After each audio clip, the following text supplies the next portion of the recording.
Somewhere in the universe right now, two monsters are dancing. They've been spiraling toward each other for hundreds of millions of years, caught in a gravitational embrace that neither can escape. Each one contains the mass of billions of suns, compressed into a region smaller than our solar system. They are supermassive black holes, and they are about to become one. Or are they? Here's the thing that keeps astrophysicists awake at night. According to our best mathematical models, this merger should be impossible. These cosmic titans should get close, tantalizingly close, and then simply stop. They should stall at a distance of about 1 parsec, roughly 3 light years apart, and orbit each other for longer than the current age of the universe. They should never actually touch. And yet, we have overwhelming evidence that supermassive black hole mergers happen all the time.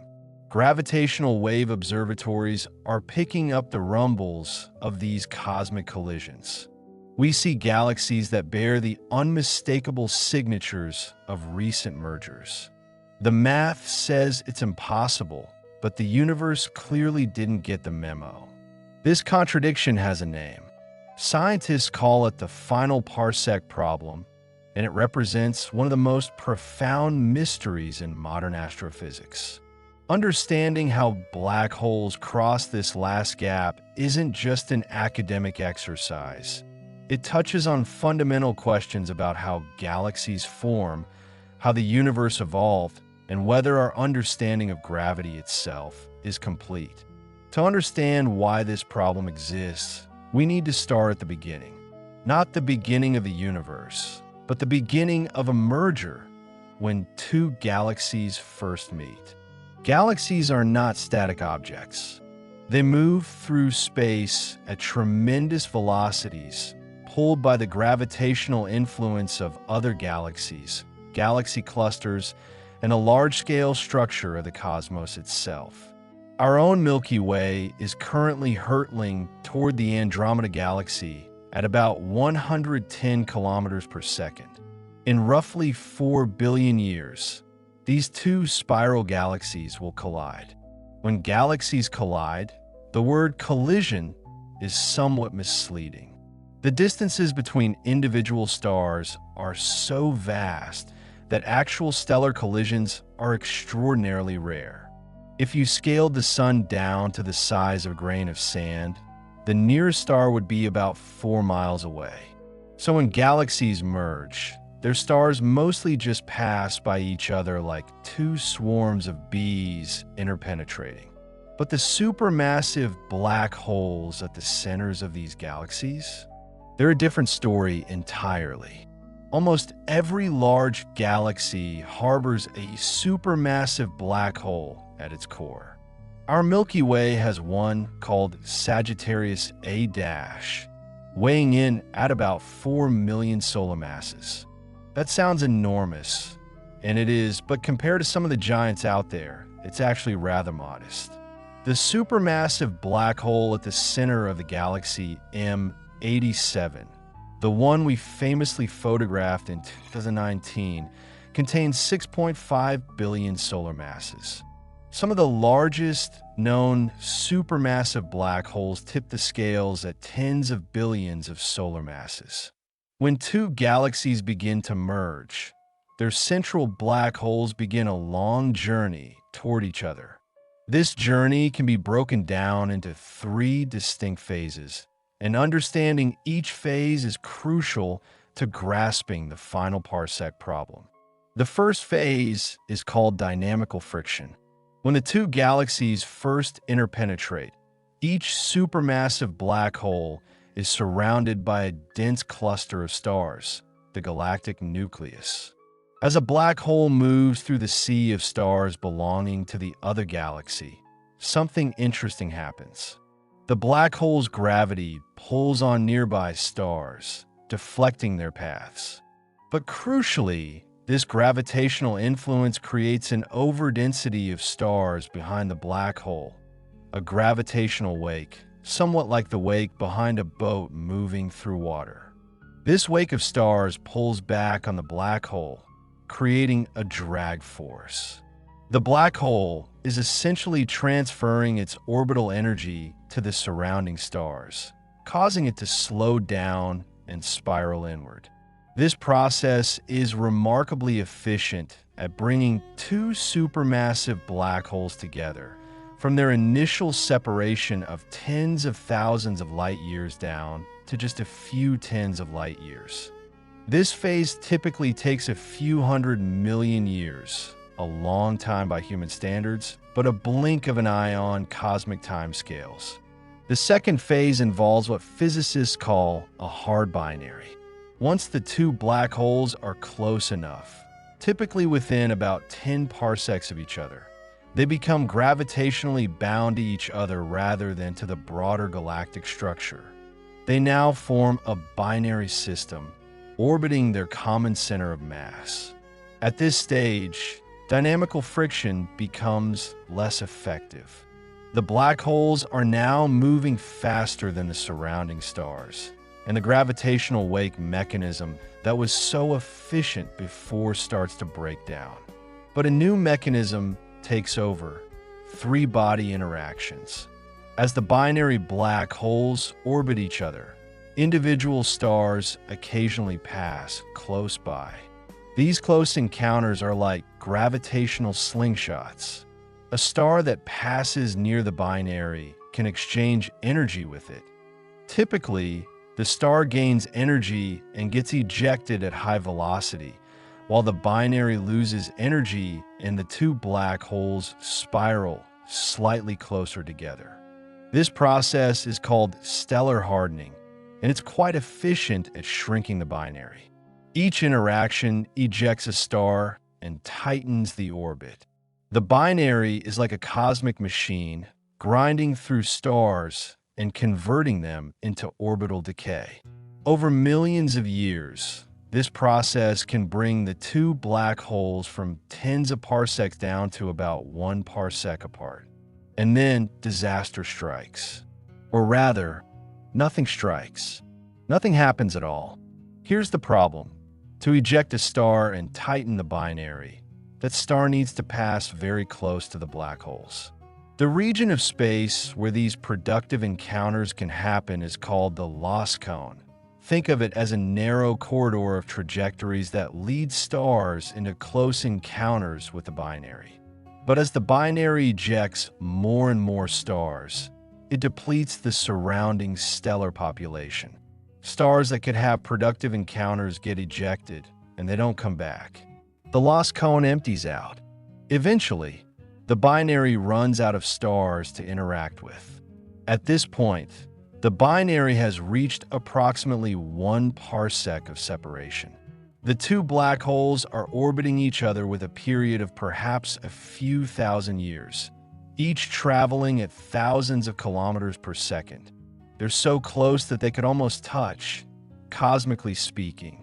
But without stars to carry away their orbital energy, they have no way to get any closer. And here's the kicker. At 1 parsec separation, gravitational wave emission, the mechanism that will eventually drive the final merger, is incredibly weak. Gravitational waves are ripples in the fabric of space-time, predicted by Einstein's general theory of relativity, and they carry energy away from orbiting systems. But the power emitted in gravitational waves depends very strongly on the separation between the objects. At 1 parsec, a typical supermassive black hole binary would take longer than a Hubble time, longer than the current age of the universe, to merge through gravitational wave emission alone. This is the Final Parsec Problem in its starkest form. The black holes get close, but not close enough. Dynamical friction brings them together over galactic scales. Stellar interactions grind them down to a parsec. But then the mechanism stalls, and gravitational waves are too weak to finish the job. The binary should stall forever, frozen at the edge of merger. The problem was first clearly articulated in the early 1980s by Maury Valtonen and collaborators, and independently by Mitchell Bagelman, Roger Blanford, and Martin Rees. For decades, it remained largely a theoretical curiosity, a wrinkle in our models that might or might not reflect reality. But in the past 2 decades, the Final Parsec Problem has become urgent. And that urgency comes from observations. In 2023, pulsar timing array collaborations around the world announced a groundbreaking discovery. They had detected what appears to be the gravitational wave background, a constant hum of gravitational waves pervading all of space, created by the superposition of countless supermassive black hole binaries throughout the observable universe. Let me explain how this detection works, because it's one of the most ingenious experiments ever devised. Pulsars are rapidly rotating neutron stars, the collapsed cores of massive stars that exploded as supernovae.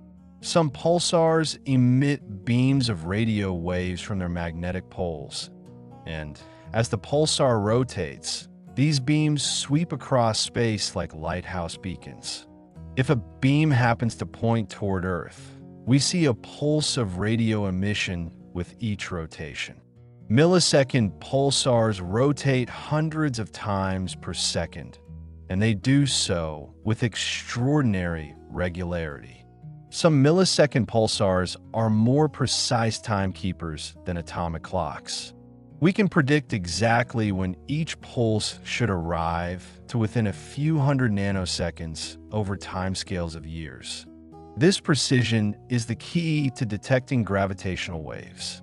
When a gravitational wave passes between Earth and a pulsar, it stretches and squeezes the intervening space. This changes the distance the radio pulses have to travel, which means they arrive slightly earlier or later than expected. By monitoring an array of pulsars spread across the sky, scientists can detect the characteristic pattern of timing variations caused by gravitational waves. The gravitational wave background detected by pulsar timing arrays has a specific signature. It's not the sharp chirp of a single merger, but a constant stochastic rumble, the combined output of millions of supermassive black hole binaries at various stages of their evolution. And the strength of this background tells us something profound. Supermassive black holes really are merging, and they're doing so at a rate consistent with our expectations from galaxy merger statistics. This creates a serious tension. If supermassive black holes are merging, if the gravitational wave background is real, then they must be solving the Final Parsec Problem somehow. The universe has found a way around the theoretical obstacle. Our models are missing something. So what could the solution be? Over the past 4 decades, astrophysicists have proposed numerous mechanisms that might help black hole binaries cross the Final Parsec. Let me walk you through the leading candidates. The first solution involves the geometry of galaxies. The classical Final Parsec Problem assumes that galaxies are spherically symmetric, that stars are distributed evenly in all directions around the center. In such a system, the lost cone really does empty out efficiently because stars move on regular, predictable orbits, and once a star is ejected, it's gone for good. But real galaxies aren't spherical. Most are flattened disks, elongated ellipsoids, or irregular structures shaped by their violent formation histories. In these asymmetric galaxies, stellar orbits are much more chaotic. A star might be temporarily ejected from the lost cone, but perturbations from the asymmetric gravitational field can scatter it back in.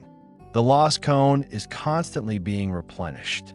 Numerical simulations in the past decade have shown that in realistic triaxial galaxies, galaxies with 3 different principal axes, like a squashed football, The lost cone refilling is efficient enough to drive binary black holes to merger. The irregular shape of the galaxy acts like a gravitational mixer, stirring stars through the region where they can interact with the binary. This is probably part of the solution. We know that galaxy mergers create disturbed, asymmetric remnants. For millions of years after a collision, the merged galaxy is far from equilibrium, with streams of stars on chaotic orbits. This is precisely the environment where lost cone refilling is most efficient. But geometry alone may not be enough. Another proposed solution involves gas. When galaxies merge, they don't just bring stars along. They also bring vast quantities of gas. This gas, primarily hydrogen, gets shock heated and compressed during the merger. Much of it sinks toward the center of the merged galaxy, where it can form a dense disk around the binary black holes. A circumbinary gas disk can be extraordinarily effective at extracting energy from the binary. The mechanism is somewhat similar to how satellites lose altitude due to atmospheric drag, except here the atmosphere is a disk of million-degree plasma. The physics is subtle and still being worked out in detail, but the basic picture is this. The binary clears out a cavity in the inner part of the disk, but gas continually flows in from the outer regions. This gas interacts gravitationally with the black holes, exchanging angular momentum. Under the right conditions, the net effect is that the binary loses angular momentum to the disk and spirals inward. This gas-driven migration can be extremely rapid. In some simulations, it can shrink the binary from 1 parsec to the point where gravitational waves take over in just a few million years. Cosmically instantaneous. If galaxy mergers always produce substantial gas inflows to the center, this could easily solve the Final Parsec Problem. However, there's a complication. Not all galaxy mergers involve significant gas. When two giant elliptical galaxies collide, so-called dry mergers, there may be very little gas available to form a circumbinary disk. Do these mergers still produce black hole coalescences? The gravitational wave background suggests they must, which means gas can't be the whole story. A third proposed solution is both elegant and controversial. Not one merger, but many. In the hierarchical model of structure formation, galaxies don't just merge in pairs. Large galaxies are built up through multiple successive mergers over cosmic time. The Milky Way, for instance, has consumed dozens of smaller galaxies over its history, and it will eventually merge with Andromeda before both are likely absorbed into an even larger structure. When a third galaxy merges with a system that already contains a stalled binary, interesting things happen. The incoming galaxy brings its own supermassive black hole. Now you have 3 black holes in close proximity, a fundamentally unstable configuration. 3-body gravitational systems are famously chaotic. One common outcome is that 2 of the black holes form a tighter binary, while the third is ejected at high velocity.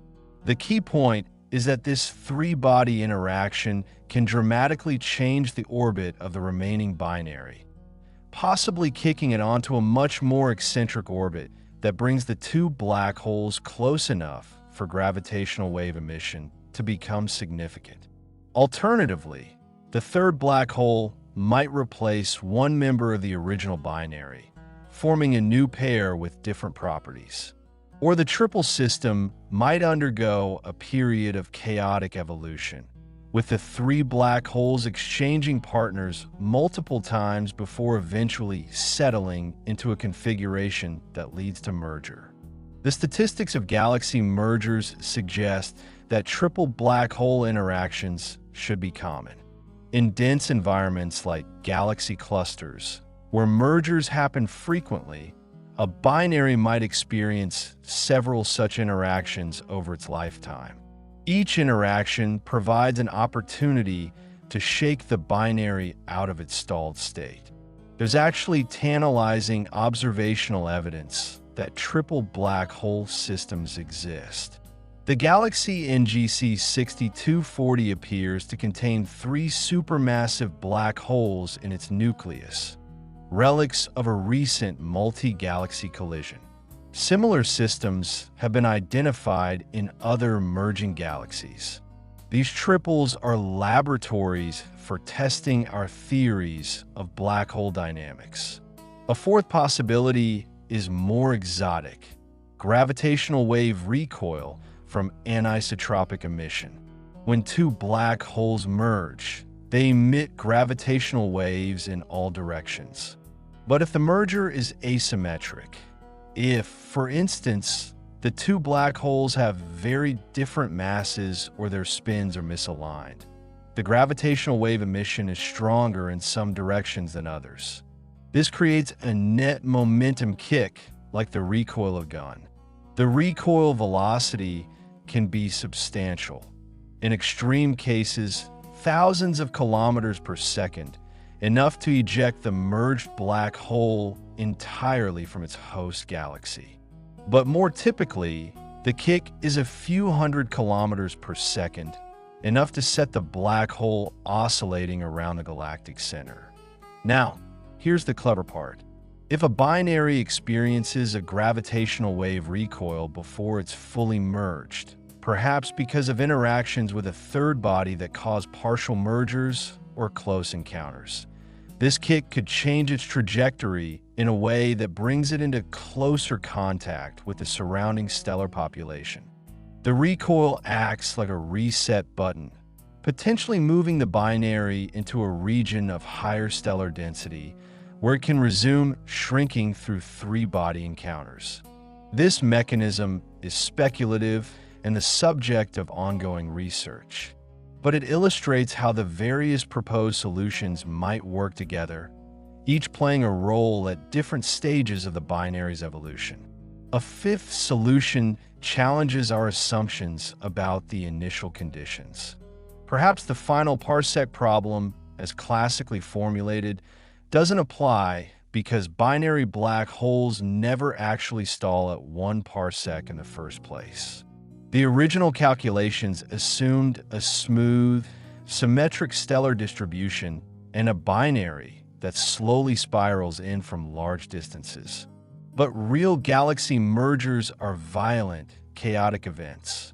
During the collision, stars are flung in all directions.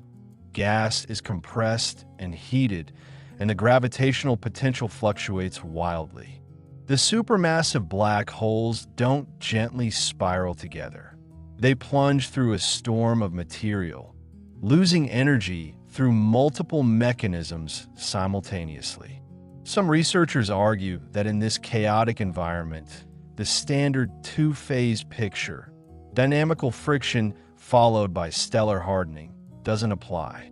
Instead, the black holes may rapidly sink to a much smaller separation during the merger event itself, blown past the 1 parsec scale by the sheer violence of the collision.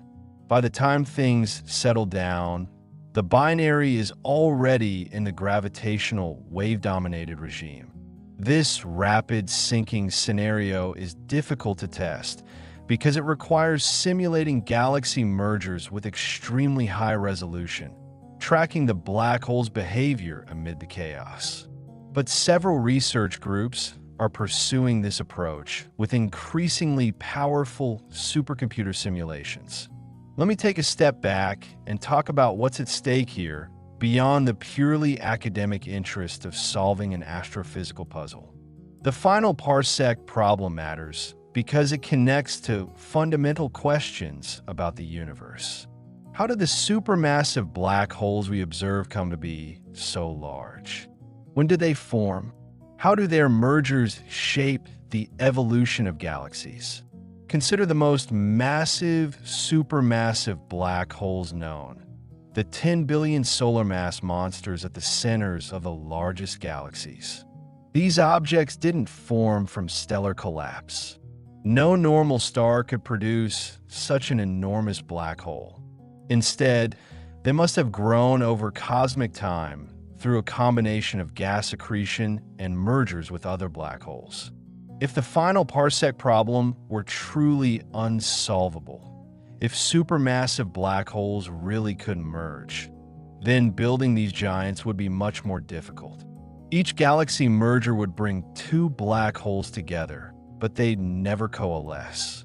Over time, galaxy centers would become littered with multiple black holes, orbiting each other in complex configurations but never combining their masses. The fact that we observe single, dominant supermassive black holes at the centers of galaxies, rather than swarms of smaller ones, tells us that mergers must happen. The universe has solved the Final Parsec Problem, even if we haven't fully figured out how. The gravitational wave background provides even more direct evidence. The signal detected by pulsar timing arrays has exactly the characteristics expected from a population of merging supermassive black hole binaries. The amplitude and spectral shape of the background are consistent with the merger rates we predict from galaxy merger statistics, but only if those mergers actually complete. If binaries stalled at 1 parsec, the background would be much weaker. In fact, the observed gravitational wave background might even be slightly stronger than the simplest theoretical predictions.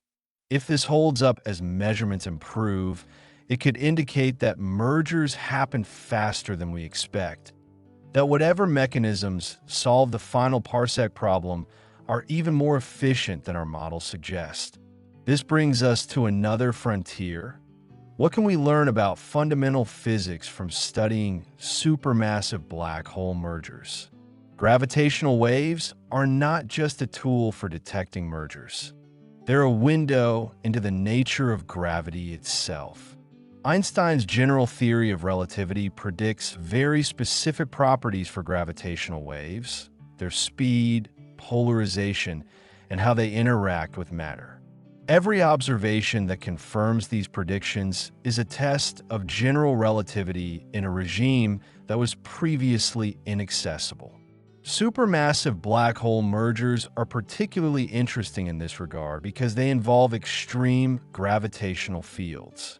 The event horizons of two merging black holes approach and eventually join, creating a momentary configuration of space-time that is far from anything we can study in a laboratory. The gravitational waves emitted during this process carry information about this extreme regime. Some alternative theories of gravity, modifications to Einstein's equations that have been proposed to explain dark matter, dark energy, or quantum gravity, make different predictions for gravitational waves. By comparing observed signals to theoretical templates, we can constrain or rule out these alternatives. Every merger is an experiment that tests our understanding of the cosmos.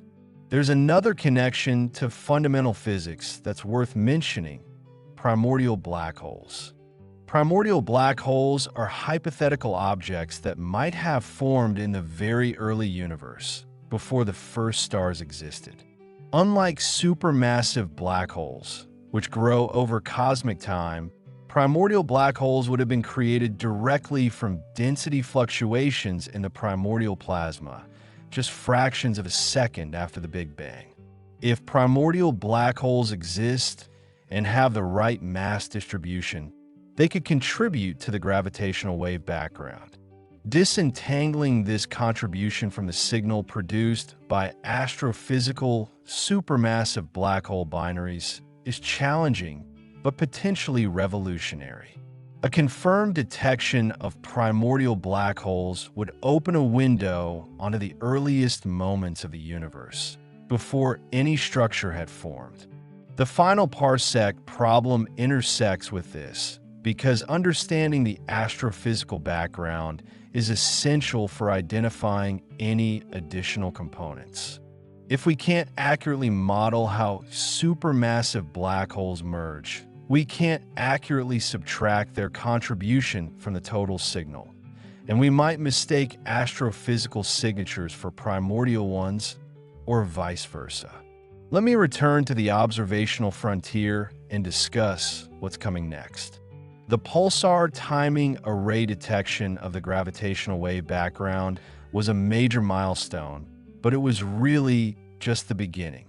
Current observations can detect the presence of the background. They can measure that the signal is there, but they can't yet resolve individual sources or precisely map the spectrum. Over the next decade, as timing arrays continue to operate and improve, the situation will change dramatically. With longer observation baselines and more pulsars being monitored, scientists expect to be able to characterize the background in much more detail. They might even identify individual binaries, specific supermassive black hole pairs in nearby galaxies, close enough and massive enough that their individual contribution rises above the background. The first such individual detection would be extraordinary. We would be able to watch a specific binary evolve in real time.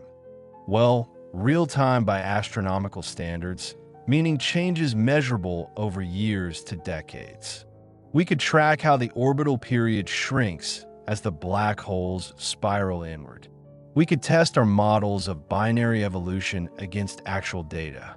Meanwhile, space-based gravitational wave observatories are in development.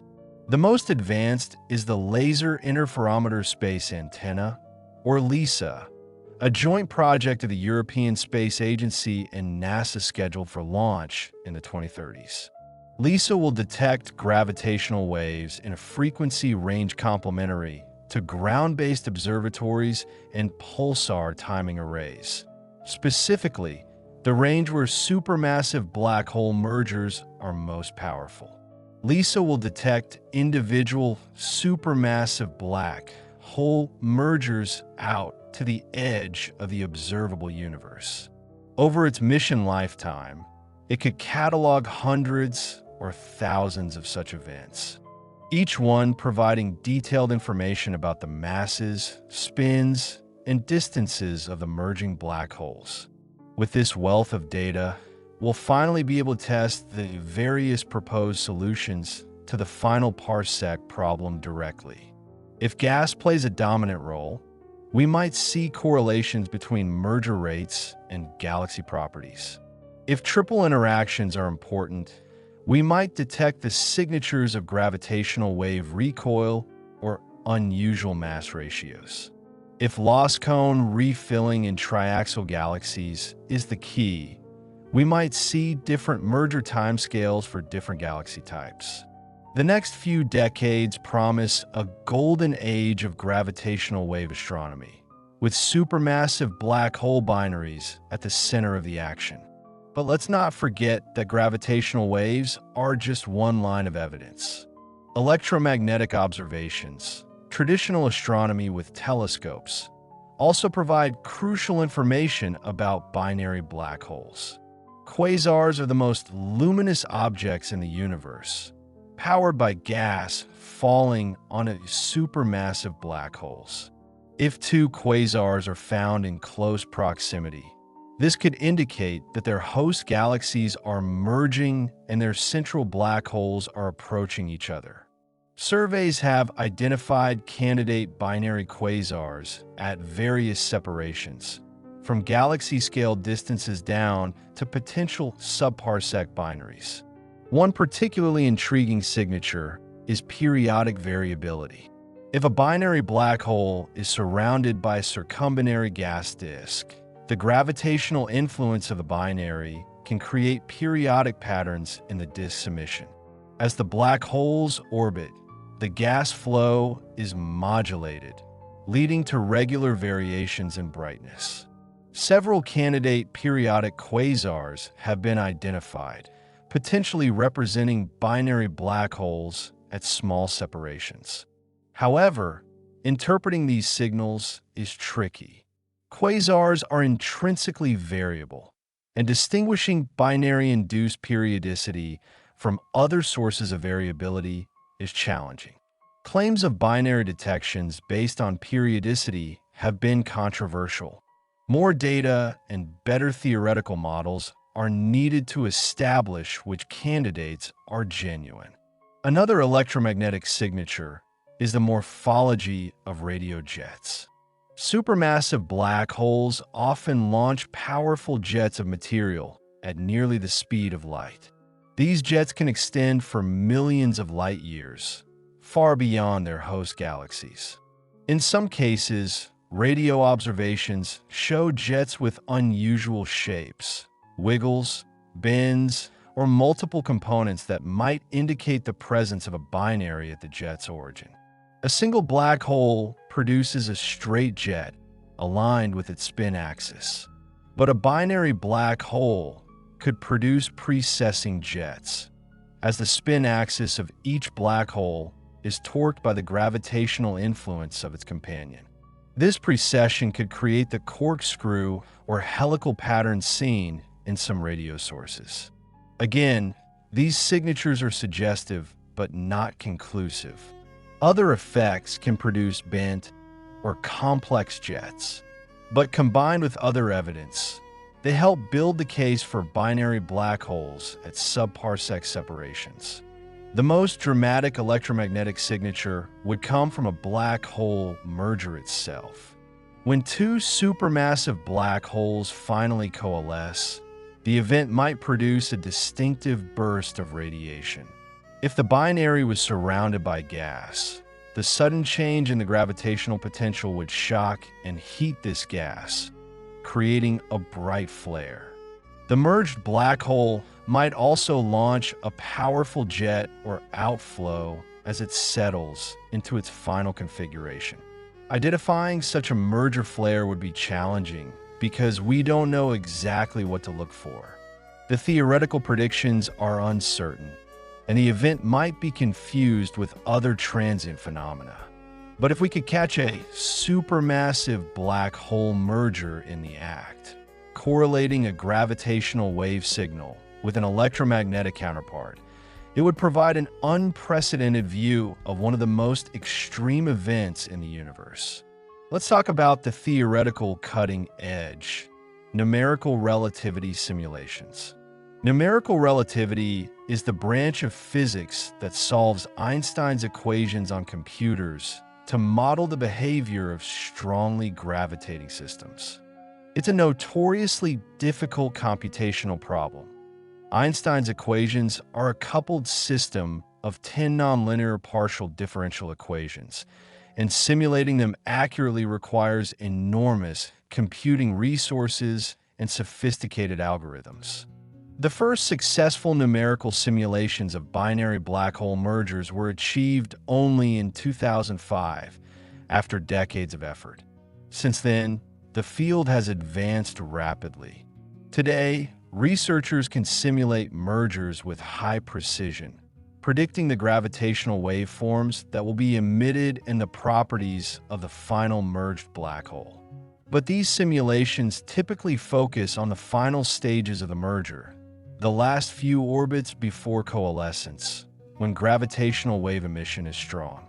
The earlier stages, including the approach through the final parsec, require different techniques because the timescales are so much longer. A new generation of simulations is attempting to bridge this gap. These are multi-scale simulations that model the binary's evolution from galaxy merger scales down to the gravitational wave-dominated regime. They incorporate gas dynamics, stellar interactions, and relativistic effects all in one framework. This is computationally heroic work, pushing the boundaries of what's possible with current technology. One key finding from recent simulations is that the Final Parsec Problem may be less severe than originally thought. When realistic galaxy models are used, triaxial shapes, chaotic stellar orbits, and the presence of gas, Binaries often evolve smoothly through the parsec scale without stalling. The classical problem assumed idealized conditions that don't hold in real mergers. However, the simulations are still limited in resolution and scope. They can't yet follow a complete merger from the first galaxy interaction to the final black hole coalescence. That would require tracking phenomena across a factor of 1,000,000 in spatial scale and billions of years in time.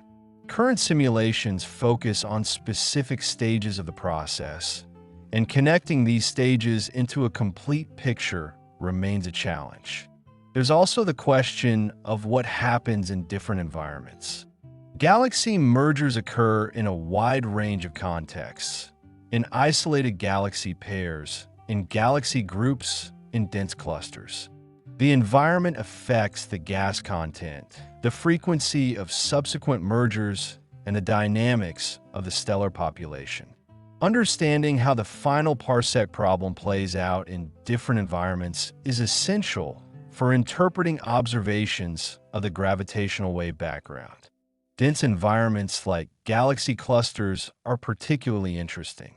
Here, galaxies merge frequently, and supermassive black holes might encounter multiple companions over their lifetimes. Triple and even quadruple black hole interactions become common. The dynamics are chaotic and complex, but this complexity might actually help.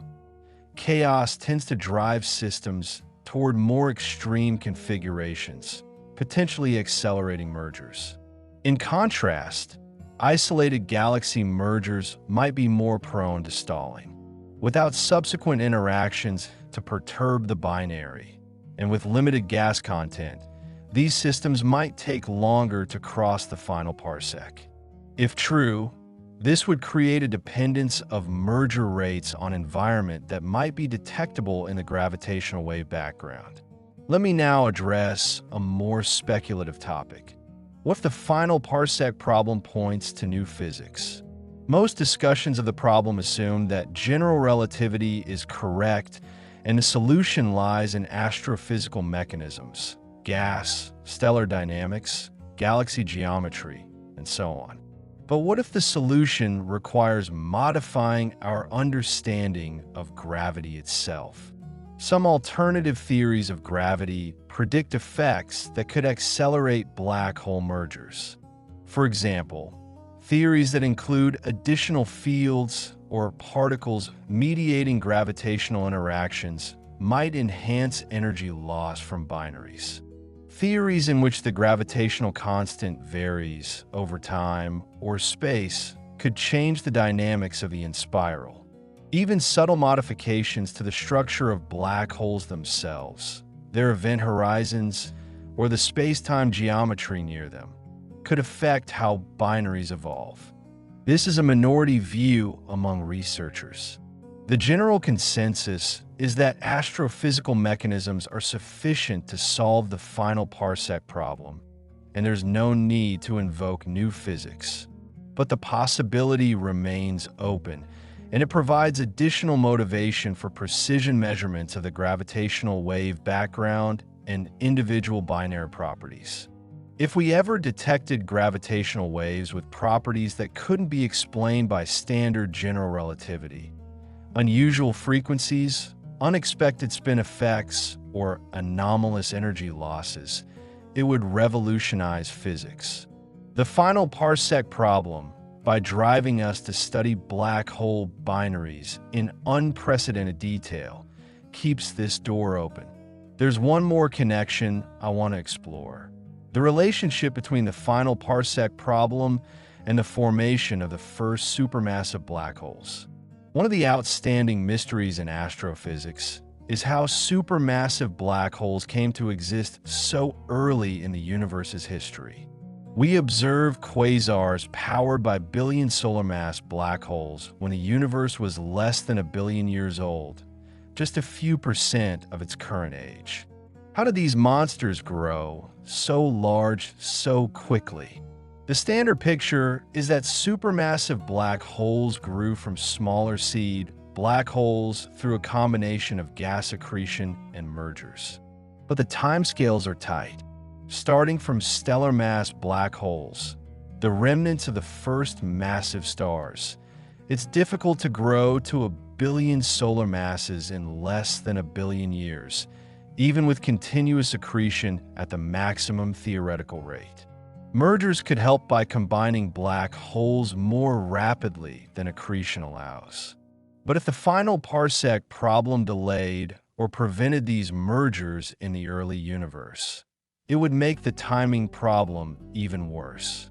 On the other hand, if mergers in the early universe were particularly efficient, perhaps because gas was more abundant or galaxy collisions were more violent, this could help explain the rapid growth. The environment of the early universe was very different from today. Galaxies were smaller, denser, and more gas-rich. Mergers were more frequent as the first structures assembled. The stellar populations were different, dominated by the first generation of stars. All of these factors affect the dynamics of black hole binaries and the efficiency of crossing the final parsec. Understanding how black holes behaved in this early epoch is challenging because we have limited observational access to it. The farthest quasars are seen as they were over 13 billion years ago, but we can't directly resolve the dynamics of their central regions.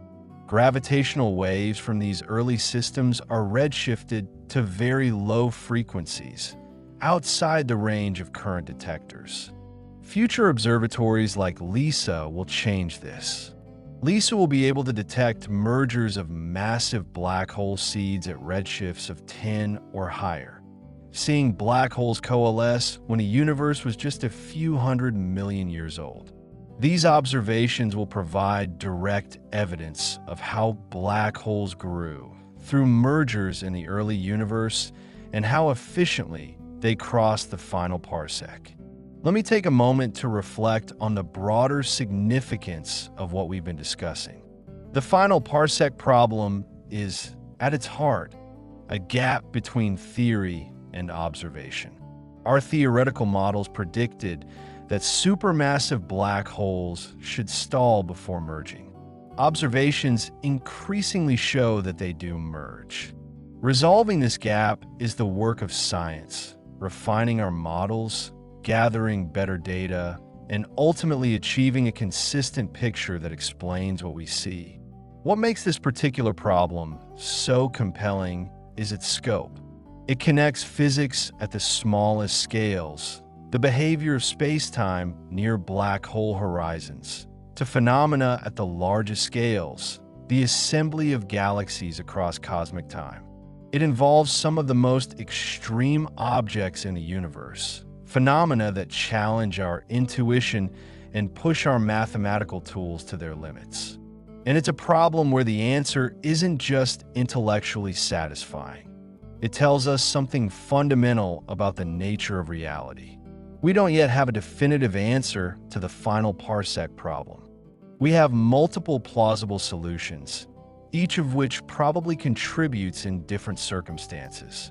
The answer is likely not a single mechanism, but a combination.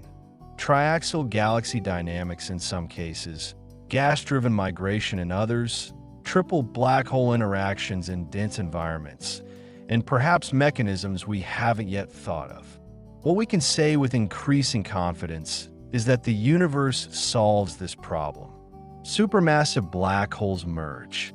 The gravitational wave background confirms it.